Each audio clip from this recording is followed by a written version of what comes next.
Yo estudié en un liceo industrial, o sea, una cuestión nada que ver. Era para ser, ponte tú, mecánico de auto. Y era porque no tenía idea de qué quería hacer de la vida. Y estábamos en la asignatura de castellano y venía la unidad de teatro. Entonces había que montar una obra cortita. Y un compañero montó algo que inventó él, y a mí me fascinó, porque era ver a mis compañeros distintos. Es súper cliché mi inicio al teatro. Y cuando después hicimos la obra nosotros, mi mejor amigo me dijo, como que me dio a entender que yo podría tener aptitudes para el teatro. Y se me olvidó. Y después en tercero medio, me acuerdo que leí el Edipo Rey. Y al leer el Edipo Rey dije, ya, esto no es literatura. Esto es un pretexto para hacer algo que va más allá de la literatura. Y ahí me empecé a enamorar del teatro. Pero, paradójicamente, no iba mucho al teatro. No iba mucho al teatro. Hasta que fui. Y cuando fui, logré hacer esa conjunción, logré comprender ese punto esencial de que el teatro no es literatura, sino que el teatro es un mundo nuevo que uno crea a partir de un punto de partida que es el texto. Y claro, ahí fue un amor a primera vista y casamiento con el teatro y bla, bla, bla, bla, bla. Y cuando salí del colegio, cerca de mi casa habían unos talleres de teatro. Y me matriculé en esos talleres de teatro para ver si servía, porque una cosa es que esté enamorado del teatro y otra cosa es que el teatro te acepte. Y claro, fue como que se abrió algo en mi cuerpo que me hizo tener una conciencia de sí que siempre iba a estar relacionada al teatro. Y ahí partí, ahí no paré más, no paré nunca más. A mí lo que más me gusta es actuar, y de hecho empecé a escribir obras para actuarlas, y todos los roles del teatro para mí son tan entretenidos que nunca he tenido problemas con asumir cualquiera que se requiera. Y una vez nos quedamos sin profesor en la escuela. Y en vez de no ir a la escuela, iba todo el curso, durante toda la clase de actuación, y nos juntábamos en grupos e inventábamos ejercicios. Y nos mostrábamos los ejercicios a nosotros mismos. Y después empezó a ser tal el éxito que empezábamos a mostrar los ejercicios a toda la escuela. Y ahí yo creo que, como generación, comprendimos que si nosotros no nos hacíamos cargo del teatro, el destino en el oficio teatral iba a ser el de intérprete. No íbamos a escribir la historia del teatro, y mi curso tenía esa ambición de escribir la historia del teatro. En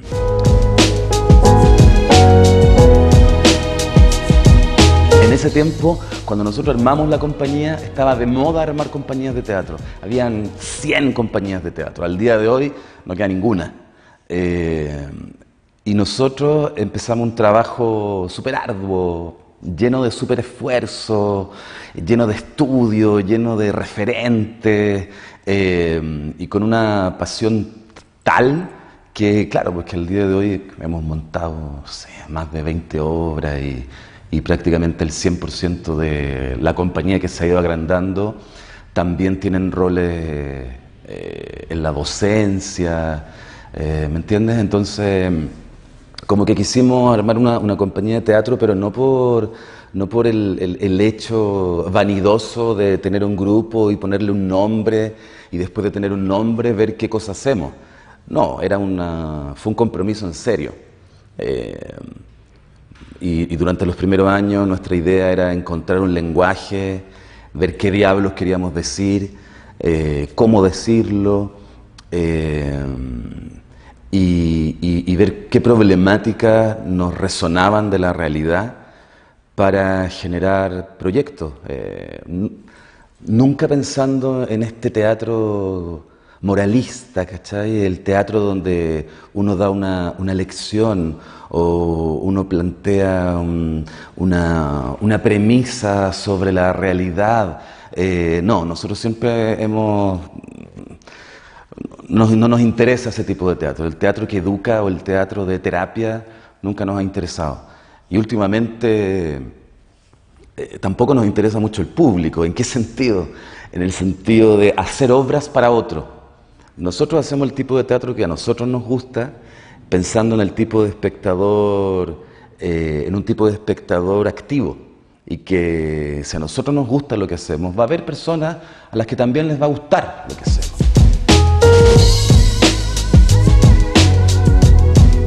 Si uno hiciera un corte transversal en nuestros trabajos, siempre hay como algunas ideas filosóficas que lo sustentan. Por ejemplo, la negación de la emoción. Yo considero que todas las emociones que existen son todas negativas. Las emociones son una cuestión artificial que en un momento histórico empezaron a invadir el cuerpo del ser humano y lo empezaron a enfermar a tal punto que uno está lleno de cachureo.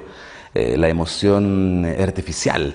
O sea, no existe la emoción en los procesos gastrulares, en los soles, en las estrellas, en los animales tampoco. Lo que sí existe y que es mucho más sensible y real es la sensación.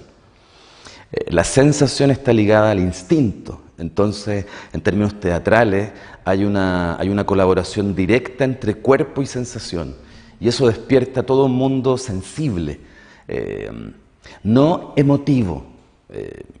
Estamos ahora imbuidos en este tráfago actual en el mundo de la emoción. Y aparecen estos conceptos de la posverdad, y aparecen todos estos anarquistas de Facebook, pero que en la realidad no tienen ningún correlato. Y a mí me cargan las obras emotivas, porque encuentro que son engañosas. Entonces, nosotros siempre hemos tratado de alejarnos de ese camino fácil que es la emotividad, porque poner cara triste, hablar de la bondad del hombre, sí, es muy fácil, pero ubicarse, distanciarse de eso y ubicarse en los síntomas físicos del ser humano frente a distintos temas, creo que es mucho más interesante, porque te alejáis de la moral y tú presentas un cuerpo ahí en una situación y articulando ideas y pulsiones del ser humano que a mi juicio son mucho más honestas. Entonces creo que en todas nuestras obras el quite de lo emocional es fundamental. Siempre están circulando otros conceptos, la rabia, el fracaso. A mí me encanta, por ejemplo, poner personajes que vengan como del otro lado, es decir, no del lado de, entre comillas, la víctima, sino que el victimario. El pinochetista, ¿cachai? El que tiene esa voluntad de poder y la ejerce de manera violenta, porque finalmente eso es nuestro país. Entonces, si uno hace un corte transversal, los personajes de nuestra obra representan, entre comillas, aunque esa palabra es pésima, ese otro lado de la realidad. No el lado paternalista, sino que el lado que es más violento, que es más real, con el que uno se encuentra a cada rato. Porque la mixtura de miradas de mundo de nuestro país es tan violenta que incluso uno se la encuentra en el mismo seno familiar. Y la contradicción que nos define como ser humano, a mi juicio, está presente en todo momento. Entonces, no podemos ser hipócritas en el teatro y evadir esa mezcla. La violencia y la contradicción está en esa mixtura de miradas. Entonces yo creo que eso es un poco lo que siempre tratamos de incluir en términos dramáticos. Muchas veces tengo una idea que me da vuelta y esa idea que me da vuelta a veces da vueltas con tanta fuerza que me obliga a escribir una obra. Hay obras que yo he escrito en 2 días. Superhéroes, por ejemplo, la escribí en 2 días. y lo que escribí es lo que se montó. Y no porque, no sé, no lo digo desde el lado soberbio de la escritura, no, sino porque me pulsaba tanto ese tema que era imposible que no fluyera, porque están dando vuelta dentro de mi cabeza a las 24 horas del día. Lo mismo con estos vicios del ser humano, esta contaminación religiosa, milenaria que ha tenido el hombre, y cómo eso lo enferma, y cómo uno está dentro de una realidad que está enferma, y cómo a veces uno habla de la patria, pero si uno reflexiona un momento y empieza a cuestionar los conceptos básicos, uno se da cuenta que la realidad no existe mucho, o que uno está lleno de distintas verdades, pero que no te aseguran nada. Entonces, todas esas ideas que finalmente hablan de hipocresía y hablan de una ignorancia profunda de todos nosotros, me motivan mucho a escribir obras, me motivan mucho a escribir. Por eso yo no escribo historias de amor, ni escribo historias de fraternidad. El amor y la fraternidad están dentro de eso, pero como a mí me gusta hacerme cargo de temas que delatan nuestros vicios, ¿cachai? Que creo que es fundamental, que es uno de los objetivos fundamentales del arte, y ha sido uno de los roles del arte toda la vida. Entonces, cuando yo escribo obras, funciona un poco así. Bueno, eso. Y otras obras que han surgido de imágenes nomás, por ejemplo, de imágenes. No sé, una vez estábamos discutiendo como visualidad con la Alexandra y ella me hablaba de una niña con un parche en el ojo, por ejemplo. Y esa imagen nos dio vuelta, la empezamos a alimentar y desde ahí, por ejemplo, apareció Caín, que debe ser de las obras más visuales que tenemos. A veces me hablaba la Alexandra también de escenas sin texto, y desde ahí también surge Abel, por ejemplo,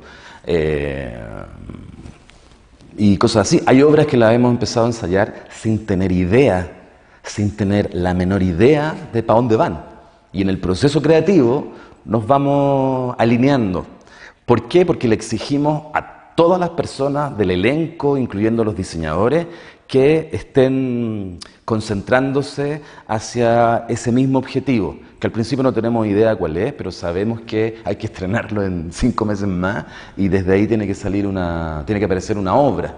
Entonces nuestro acercamiento a la creación vienen desde la filosofía, vienen desde la rabia, vienen desde la incomodidad, desde la sensibilidad también, y sobre todo desde la visualidad, ¿no? Nosotros no funcionamos sin referentes visuales. Sí, bueno, también responde, yo creo, a cómo miro yo el mundo, desde un lugar más distanciado, creo. El humor negro, y en estos últimos trabajos el humor cruel y el tratamiento cruel frente a algunos temas, y la humillación también que empezó a entrar como en nuestro lenguaje, claro, guarda relación con acentuar la idea de un país hipócrita, hipercruel. Lo que pasa es que la llegada de las redes sociales introdujo la concreción de una mirada brutal del ser humano frente a otro. Brutal. Estos comentarios de cualquier cosa en Twitter, en Facebook, son brutales. Por ejemplo, yo desde ese lugar sacaba cosas para el hotel, que en la última hora que hicimos el hotel, que es de una grosería y de una brutalidad, sobre todo en cuanto al lenguaje.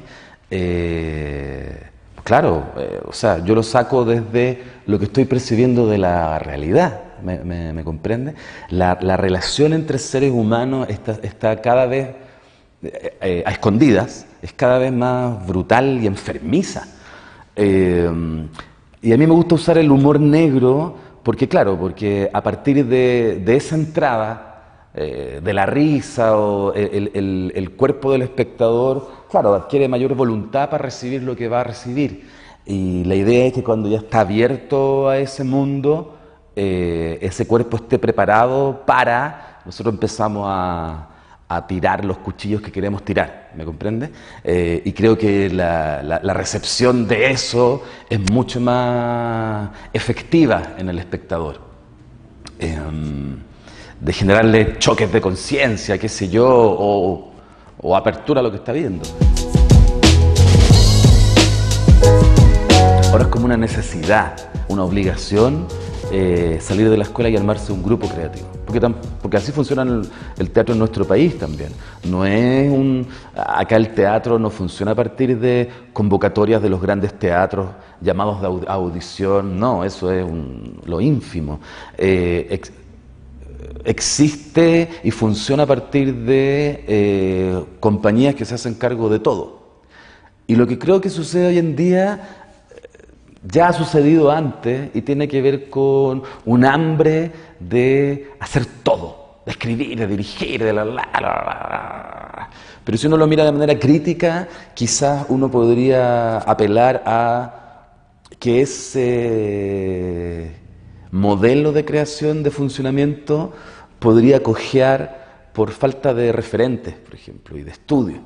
Ahora, quizás tenga que ver con las características de las generaciones nuevas, con esta inmediatez de la información, qué sé yo, no tengo idea.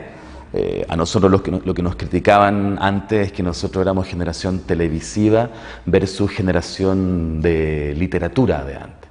Claro, ahora claro, puede ser generación de redes sociales versus nosotros que fuimos la generación televisiva, pero creo que se lee menos ahora.